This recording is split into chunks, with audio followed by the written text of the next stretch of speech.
আজ একটু অন্যরকমভাবে ইলিশ মাছ রান্না করলাম।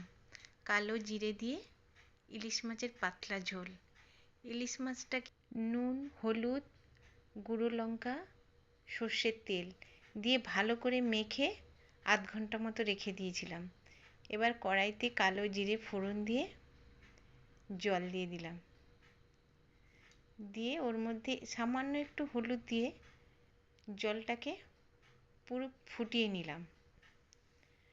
জলটা পুরো ফুটে উঠবে, তারপর আমি ইলিশ মাছগুলোকে আস্তে আস্তে ওর মধ্যে দিয়ে দিলাম। এবার ইলিশ মাছগুলোকে ভালো করে ফুটতে দেব ঢাকা দিয়ে। মাছটা কিছু সময় ফুটবে, ঢাকা দিয়ে ফুটিয়ে নেব ইলিশ মাছটাকে।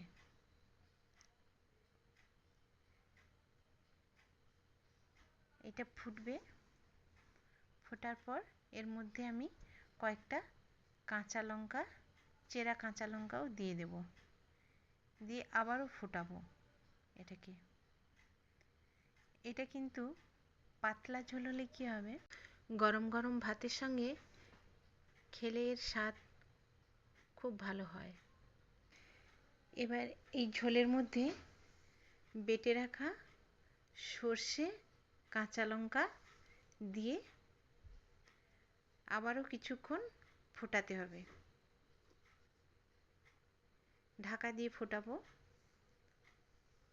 বেশ কিছুক্ষণ এটাকে আমি ফুটিয়ে নেব, যাতে মশলাগুলো মাছের সঙ্গে সুন্দরভাবে মিশে যায়। মাছটা ভালো হয়ে ফুটে গেছে। ঝোলটা যখন একটু কমে আসবে, তখন এর মধ্যে